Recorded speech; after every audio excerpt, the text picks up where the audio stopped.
Later on in the meeting, Walk Bike Tampa had a presentation on accessibility, specifically for pedestrians in the Beta Bay area. Their findings were pretty thorough in pointing out the lack of sidewalks and how being able to safely navigate an area as a pedestrian is impactful to the general public.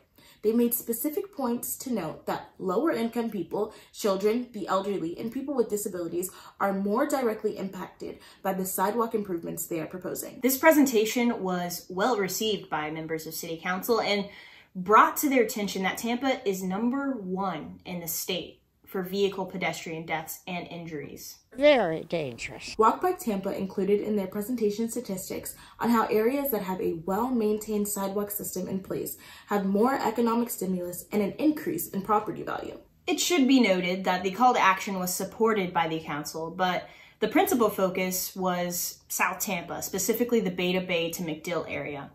Councilmember Vieira and Councilman Citro had to motion to mandate that this be focused on the whole city and not just South. I really do hope they keep that same energy on April 22nd when the conversation regarding these proposals is scheduled to continue. I also want to point out that the City Council was very receptive to this presentation and seemingly want to apply this change, a change that our tax dollars would be happy to see. But I also want to point out that grassroots activists in the Tampa Bay area are not heard equally. Only a few white voices spoke out on this issue and were not only heard but validated by City Council. If this proposal gets passed, it is something good that will bring a positive impact to many communities.